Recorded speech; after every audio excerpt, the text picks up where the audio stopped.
देखिए आज हम बात करने जा रहे हैं relation between CP and CV, जिसको कि स्पेसिफिक हीट रिलेशंस भी कहते हैं, इधर मेयर्स फार्मूला भी कहते हैं, और प्रूव करना CP minus CV is equal to are.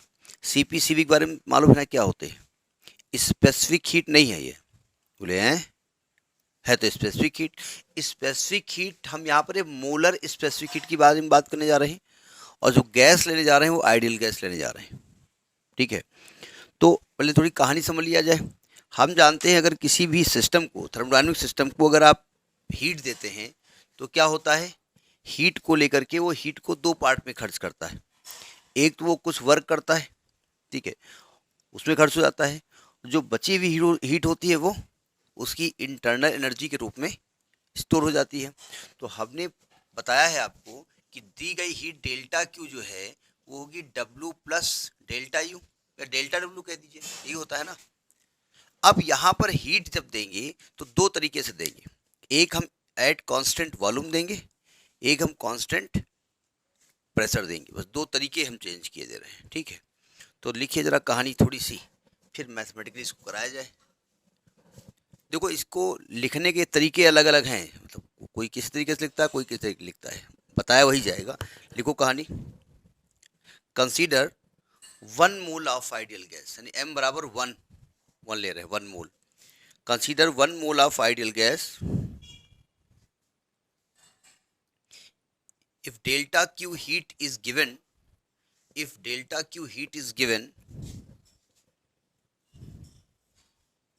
then work done by the gas is delta w,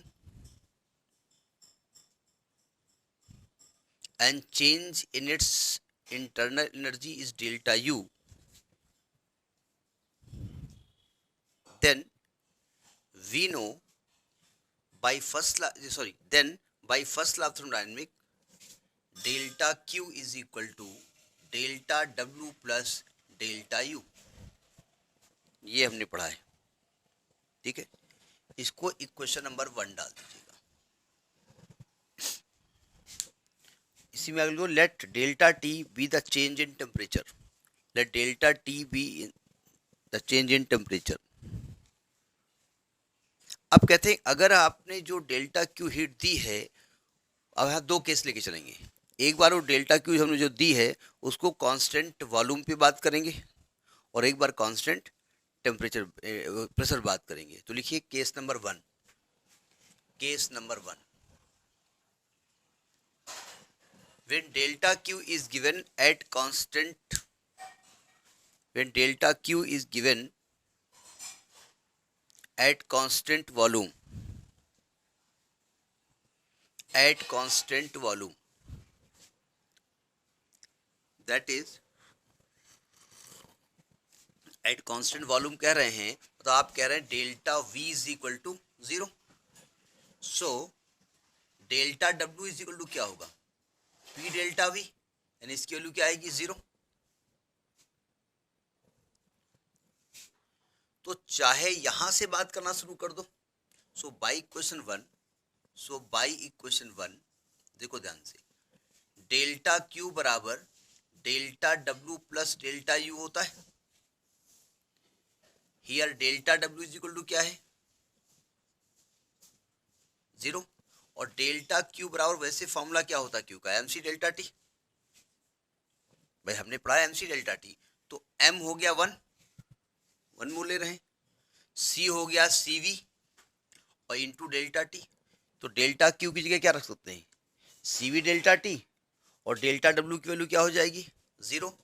तो by equation 1, equation 1 by equation 2, तो बाई इक्वेशन 2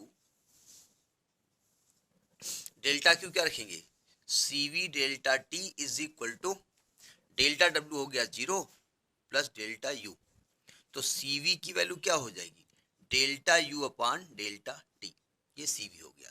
इसको इक्वेशन नंबर 3 डाल दो, ये सीवी की वैल्यू आपकी निकल के आई, ठीक है। इसको ऊपर कहीं लिखे दे रहे हैं। केस नंबर 2 लिखिए। Case number 2, with delta q is given at constant pressure, when delta Q is given at constant pressure, then देखिए जब डेल्टा Q की बात करेंगे तो डेल्टा Q हो जाएगा mc डेल्टा T, m हो गया 1 मोल, c हो गया Cp इंटू डेल्टा T। ठीक है, चूंकि आप प्रेशर की बात कर रहे हैं कांस्टेंट, वॉल्यूम तो चेंज हो रहा है। नीचे लिखिए if delta V is the change in volume, if delta V be in the change in volume, then delta Q बराबर क्या हो जाएगा, P into delta V। so by equation 1 क्या होता है, डेल्टा Q बराबर delta U plus delta W।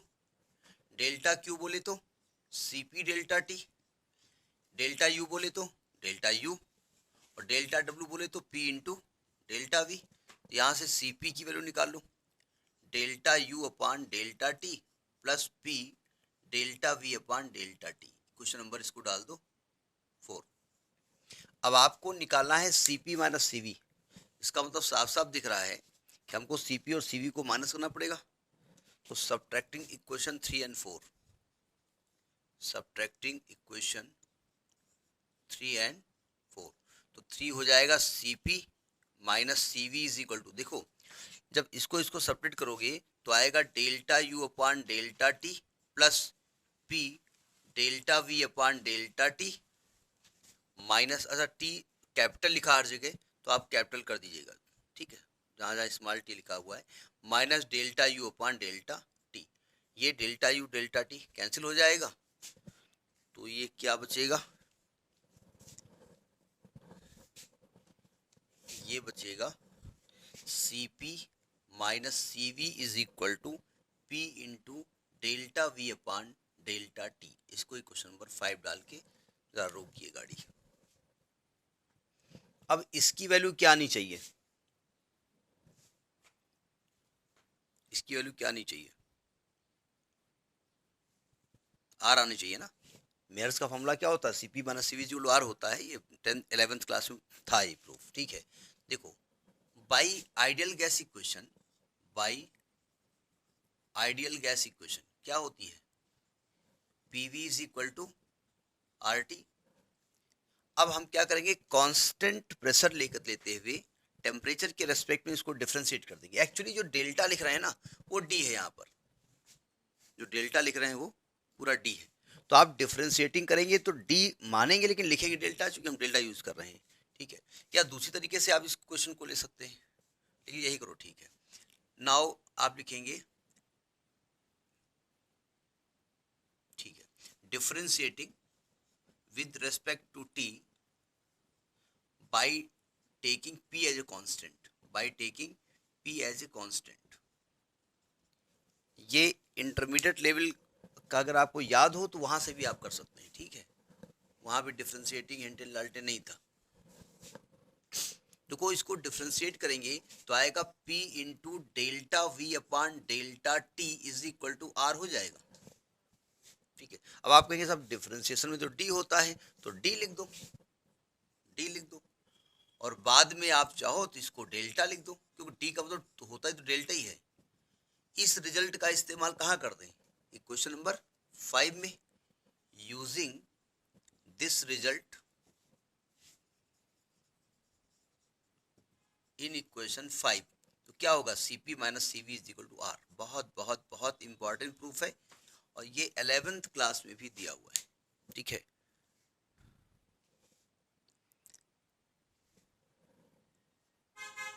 अब आप ये कह सकते हैं कि ये वाली चीज भाई ठीक नहीं लग रही है, डेल्टा लिख दीजिए, तो आप ये मेथड ना लगाइए, देखो ध्यान से थोड़ा चेंज करके हम बताते हैं आपको। हम यहाँ पर सिस्टम को किस तरह चेंज कर रहे हैं, एक बार गैस को लिया हमने इनिशियल स्टेट पे, प्रेशर को P लिया, वॉल्यूम को V लिया, टेम्परेचर को T लिया।